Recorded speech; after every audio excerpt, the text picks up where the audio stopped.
लड़ाई क्यों होती है? कोरल फाइट, कोरल कहते हैं कि जिसमें सिर्फ ज़बानी आप लड़ते हैं, और फाइटिंग होती है जिसमें ज़बान के साथ साथ हाथ का भी इस्तेमाल हो सकता है। ये साइंस की अलग से ब्रांच है, उसका नाम है sociology. It deals with the human behaviour, इंसान के रवैयों को और बर्ताव को, उसके मिजाज और फितरत को ये पढ़ते हैं सोशियोलॉजिस्ट।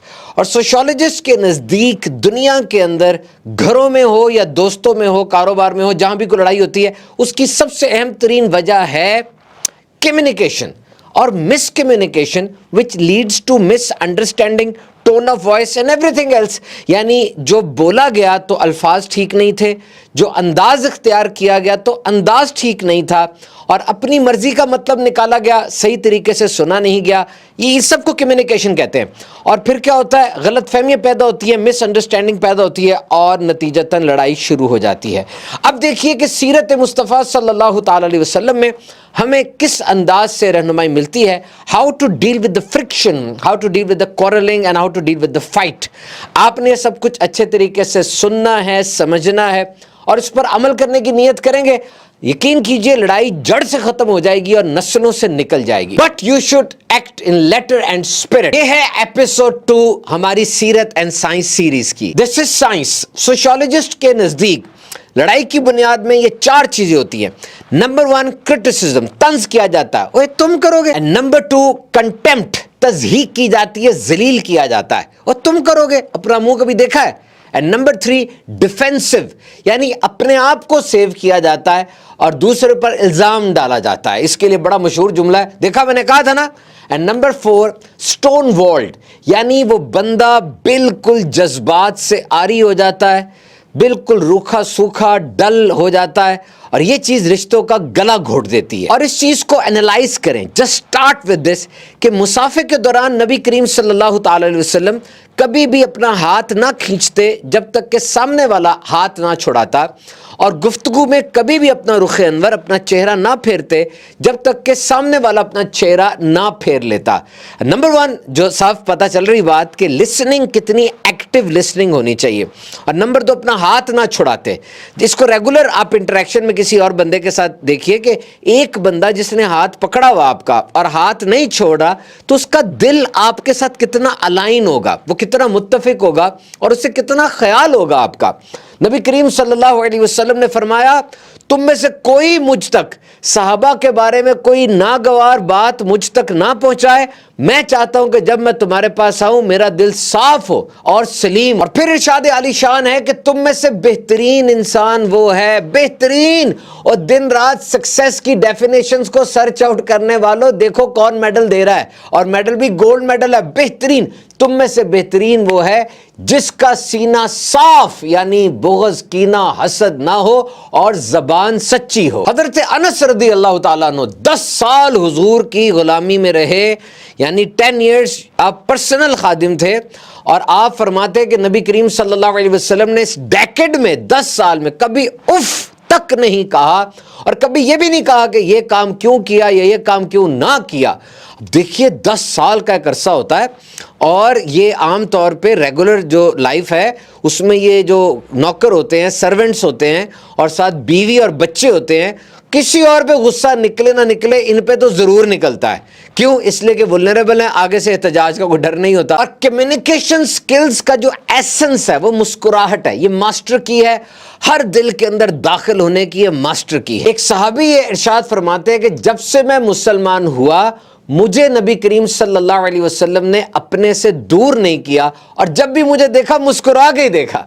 ये जो मुस्कुराहट होती है ना, ये एक्चुअली नेगेटिव को किल कर देती है कि अगला बंदा रेडी है, वो वेलकम है, उसकी तरफ से वेलकम है। और एक बड़ा प्यारा अंदाज़े मुबारक इस्लाह का, रेक्टिफिकेशन का ये था कि नबी करीम सल्लल्लाहु अलैहि वसल्लम किसी को नॉमिनेट नहीं करते थे जब मजमा बैठा होता, किसी की निशानदेही नहीं करते थे नाम लेके, बल्कि बात कर देते थे जनरल। जैसे हुजूर सल्लल्लाहु अलैहि वसल्लम ने इरशाद फरमाया कि लोग आसमान की तरफ देखते हैं, नमाज पढ़ते हुए आसमान की तरफ देखते हैं, वो ये अमल करने से रुक जाएं।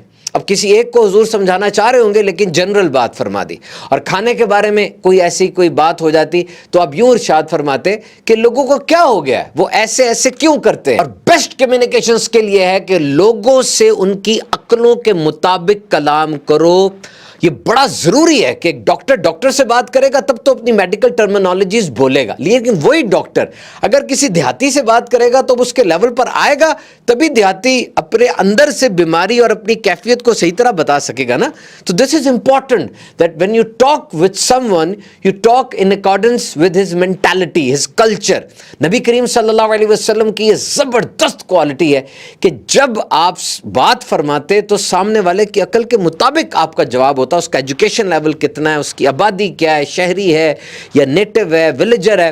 ایک کوشچن نبی پاک سے کیا گیا، سب سے افضل عمل کون سا ہے؟ اور آپ سرچ کر کے دیکھ لیجئے، پڑھ کے دیکھ لیجئے کہ اس کے الگ الگ جوابات آپ نے ارشاد فرمائے. تو یہ 4 سٹائل یاد رکھیے سیرت مصطفیٰ صلی اللہ علیہ وسلم سے جو ہمیں سیکھنے کو ملتے ہیں. نمبر 1، نبی پاک کی گفتگو نرم اور محبت بھری ہوتی. نمبر 2، مختصر اور جامع کلام ہوتا، الیبوریٹ. نمبر 3، گفتگو ٹھہر ٹھہر کر فرماتے، انداز ایسا ہوتا کہ لوگ ایک ایک لفظ کو گن لیا کرتے. نمبر 4، آپ 3 مرتبہ بات کو دہراتے. اور ایک ڈاکو جو گھر کے امن کو برباد کر رہا ہے، رشتوں کے امن کو برباد کر رہا ہے، یہ ڈاکو اس کی نشاندہی نبی پاک نے فرما دی اور اس کا علاج بھی ارشاد فرمایا. یہ الفاظ نہیں ہے، انداز نہیں ہے، کوئی سسرال یا کوئی بندہ نہیں ہے، بلکہ فرمایا beware of suspicion as suspicion is the worst of false talk. گمان، برے گمان سے بچو.